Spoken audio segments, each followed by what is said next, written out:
Harry Kane melakukannya lagi. 2 gol. 2 menit keajaiban. Dan Inggris masih hidup di Piala Dunia ini.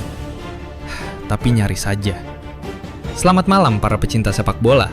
Kita baru saja menyaksikan 2 pertandingan babak 32 besar Piala Dunia yang benar-benar gila.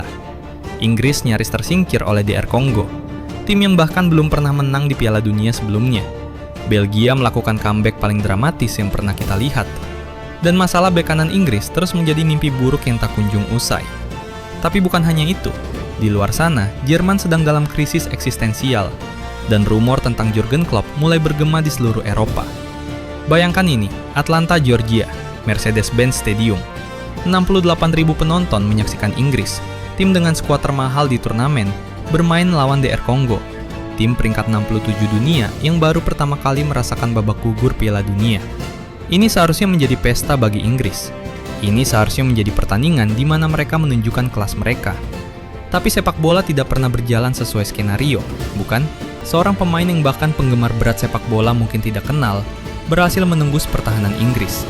Dan ini adalah kekacauan total. Sebuah simfoni kesalahan yang mengerikan.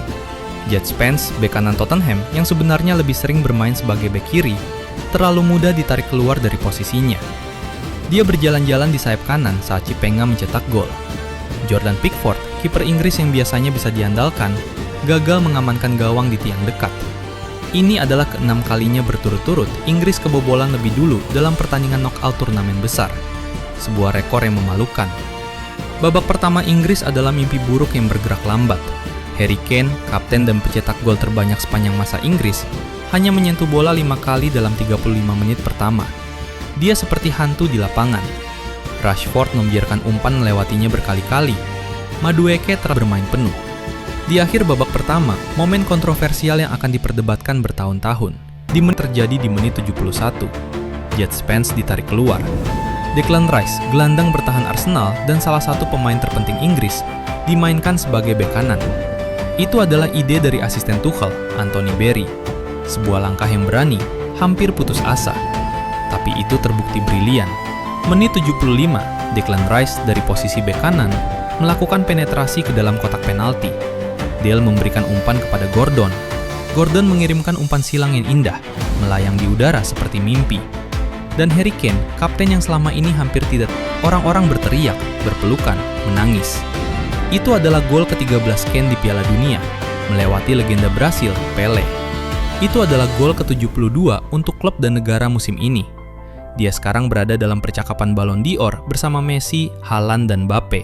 Di usia 33 tahun, dia menunjukkan bahwa dia adalah striker terhebat yang pernah dimiliki Inggris. Tapi jangan salah, Inggris punya masalah besar.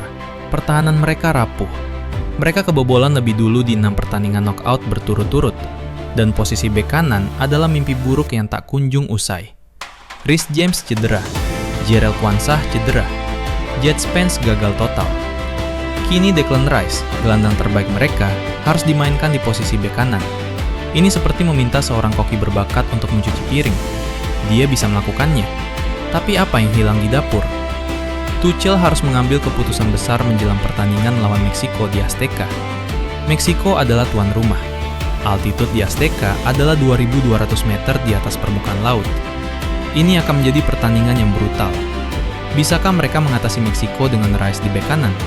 Bisakah Anderson, gelandang muda yang menggantikan Rice, bertahan di lini tengah?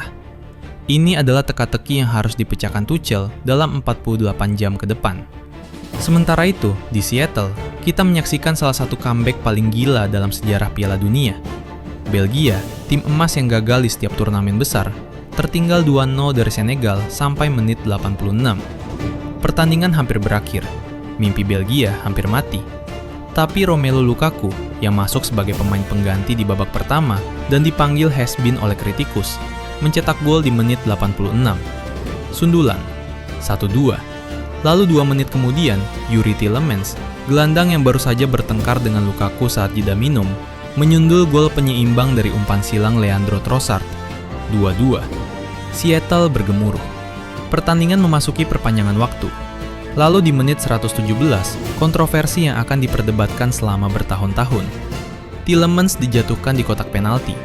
Wasit Said Martinez menuju monitor VAR. Butuh waktu 7 menit untuk memutuskan. 7 menit. Di sepak bola, 7 menit adalah keabadian. Roy Keane dan Gary Neville, dua legenda yang biasanya setuju, kali ini sepakat. Itu bukan penalti. Kata Keane, ini sangat-sangat keras. Wasit ragu-ragu terlalu lama. Anda menginginkan keyakinan dalam keputusan wasit, dan dia jelas ragu-ragu. Tapi VAR mengatakan ya. Wasit memberikan penalti. Tielemans mengambilnya. Di menit 125.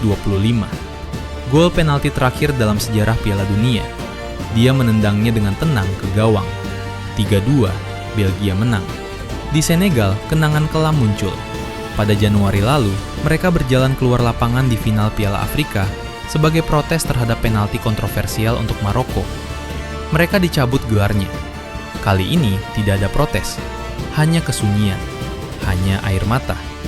Tapi bukan hanya di lapangan drama terjadi. Di Jerman, krisis sedang berlangsung. Jerman, raksasa sepak bola 4 kali juara dunia, tersingkir secara memalukan oleh Paraguay di babak 32 besar.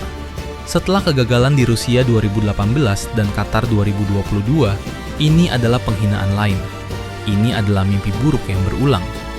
Florian Plettenberg, reporter Sky Germany, berbicara tentang situasi ini dengan nada yang gelap. Dia mengatakan, Julian Nagelsmann memiliki kontrak hingga 2028 dan klausul rilis pada musim panas 2027. Dia memiliki kontrak yang besar. Dia bisa mendapat hingga 8 juta euro kotor per tahun. Saat ini, kami tidak memiliki informasi tentang pengunduran diri. Dia membuat jelas setelah kekalahan bahwa dia tidak ingin pergi, bahwa dia ingin melanjutkan dengan tim nasional Jerman jika para bos ingin melanjutkan dengannya. Tapi sekarang kita harus menganalisis. Saat ini, semuanya tidak jelas. Lalu Plettenberg membuat pernyataan yang mengguncang dunia sepak bola Jerman. Dia mengatakan, saya benar-benar dapat membayangkan akan ada konsekuensi untuk Julian Nagelsmann. Dan pada akhirnya, jika dia dipecat atau jika dia mengundurkan diri, maka Klopp adalah satu-satunya alternatif. Saya benar-benar yakin dia akan siap untuk pekerjaan itu. Ya, Anda mendengarnya dengan benar. Jurgen Klopp, pelatih legendaris Liverpool yang saat ini menjadi kepala sepak bola global Red Bull, bisa menjadi pelatih Jerman berikutnya. Kontraknya di Red Bull memiliki klausul keluar khusus untuk pekerjaan Jerman. Ini berarti Klopp dapat meninggalkan pekerjaannya saat ini kapan saja jika Federasi Jerman memanggil. Setelah sebelumnya dia bercanda tentang menjadi idiot karena mengomentari keputusan taktis Nagelsmann, sekarang segalanya menjadi serius. Apakah ini saatnya Klopp kembali ke sepak bola internasional? Akankah dia menjadi penyelamat Jerman seperti yang dia lakukan untuk Liverpool?